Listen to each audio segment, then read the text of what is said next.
what time it is, Jelly? It's verdict time. So, what is it? We know you guys have been wondering for the past few weeks, what is the most effective solar evaporating fridge? And today we have the answer for you. Watch out, guys. So, first we're going to discuss the different experiences from the different pots, and then we're gonna tell you the different temperatures of each pot. And full disclaimer, guys, so you're aware that we shot in both of our houses and through different times, so it's not always The same weather. variables and the same weather.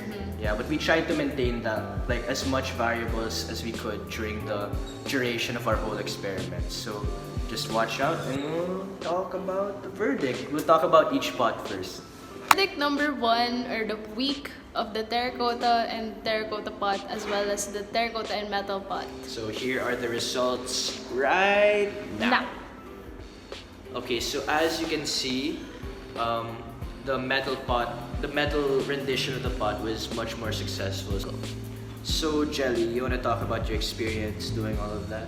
Okay, so for the terracotta and terracotta combination, it's definitely heavy because of the weight of the bigger pot and the smaller pot altogether, as well as the soil. So you can't really move that to any place, and you have to make sure that the location of that pot is sure enough something that is hot or has sunlight at least. And I think also for the traditional zir pot, when it was discovered, it was in a desert area, and it was consistently hot, and it was sort of like a permanent fixture of their homes and their where they would live. So it's not really meant to be transported as much. So that's why it's so much heavier. And it's also why I think it works a lot better in those areas, because from our experience, almost half the time it was raining, diba?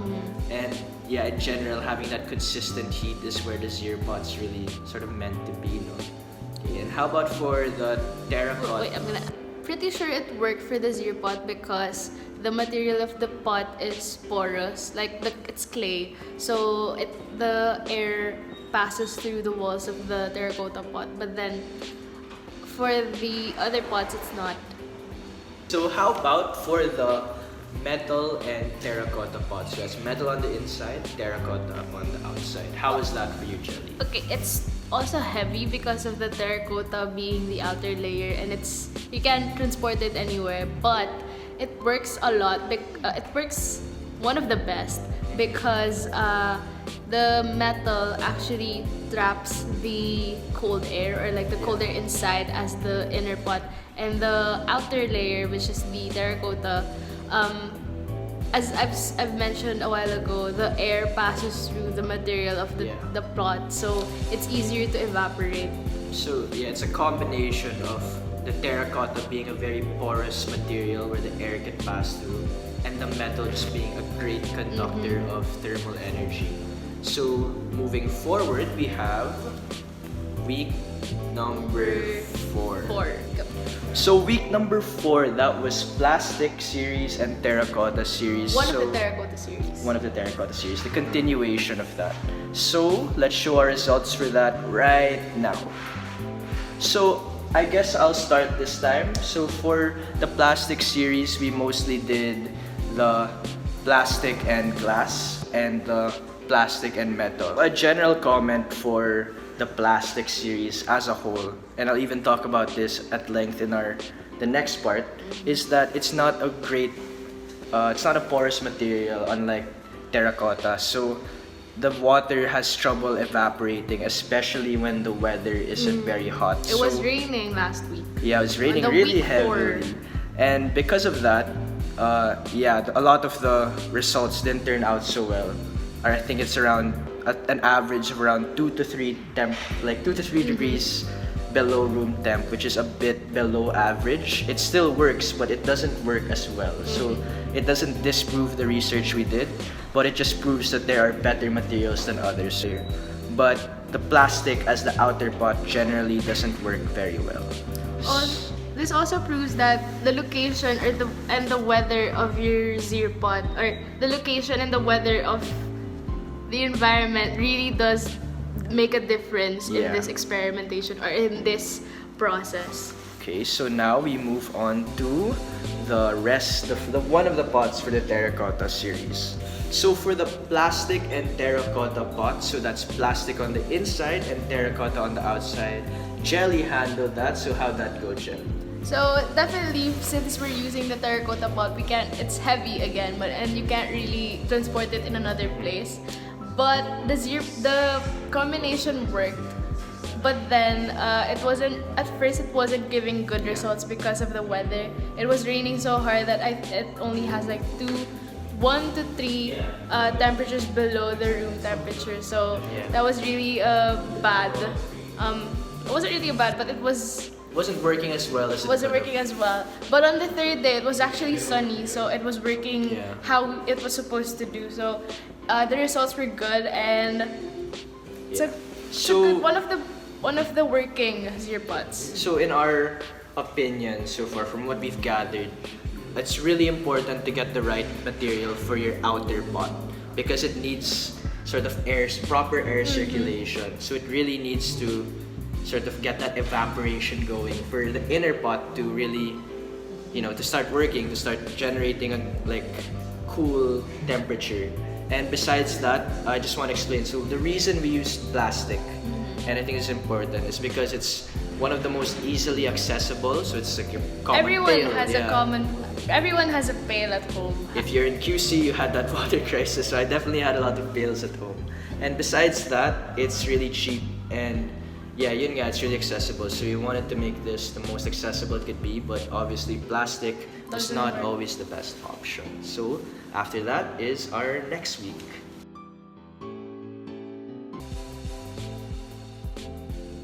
So now we move on to the results of this week. So that's week number 5.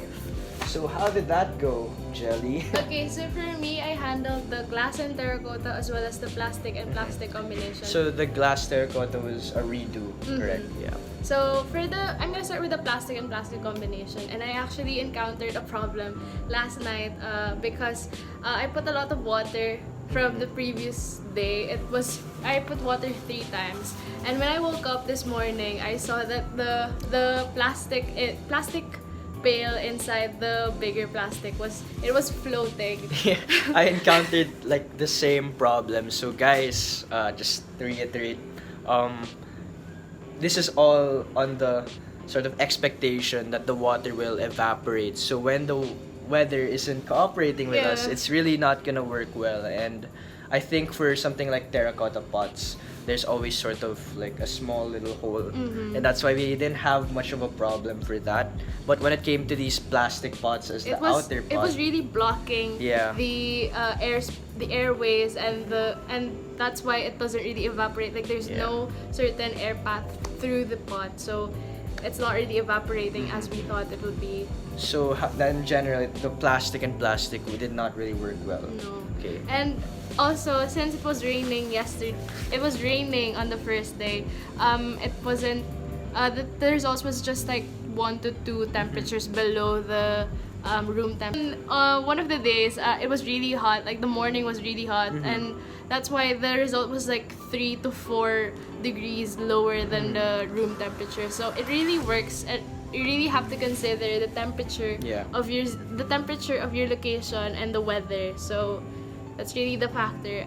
As for the glass and terracotta, it's working the same problem with the temperature. Since it was raining, it wasn't working. But then since it was hot, there was a day that it was really hot and it worked better. One thing we can say about the terracotta pots is you don't really encounter the problem of the floating. Yeah. The material though, for the glass, you really have to take care of the glass pot because it's fragile, it's glass. So that's one of my problems now, because I was working on a chair, it was elevated, so I had to make sure that it won't be what do you call this, bump into anything when I'm holding it. And when it comes to accessibility and it comes to sort of budget and pricing, we wouldn't recommend glass, glass. because it's a fragile material, and besides that, even though you can find glass bowls and glass cylinders, besides being fragile, they can be very expensive at times. So now moving on to my experiment. Okay, so we're moving on the plastic and terracotta combination, which is the plastic is the one that is in the outer layer, while Yeah. the terracotta is in the inner layer. So Ton, tell us about your experience. Thanks, Jelly. But in general, for this rendition, something I just had a problem with was, even though plastic is easily the most accessible, there's only certain sizes of the plastics you can get. So when you get a pot, you have to sort of get a really small pot, or else it won't you won't be able to find a plastic that can sort of fit that inside. So the problem I had was I got a relatively small pot, like around the same pot that we used for the terracotta and terracotta. The insect pot on the outside, it isn't much bigger, so there's not room for soil. So I had to resort to a different type of plastic pot, which is called Batcha Yeah. in Tagalog. so it's your typical laundry bowl. Bowl. And in general, I don't think that the size affected it, but once again, the temperature affected it. And also for terracotta pots, they can be hard to seal at times, so that can also affect the sort of reliability of your results. In general, the plastic series, I wouldn't recommend it. I would go more for the terracotta series.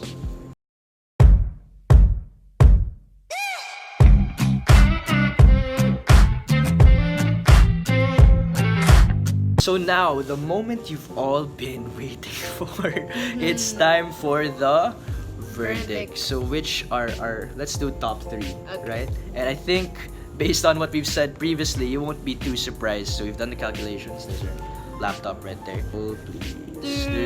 In third place, it's plastic and terracotta. Plastic and terracotta. Congrats. Plastic being the inner pot and the Yeah. terracotta being the outer pot. Second place would be, For second place, it's it's the terracotta and and- terracotta so the combination. classic zir pot. For number 1, that would be metal terracotta. So as you can see, and as like what we've said previously, the plastic series just isn't that great, No. especially if it's the outer pot.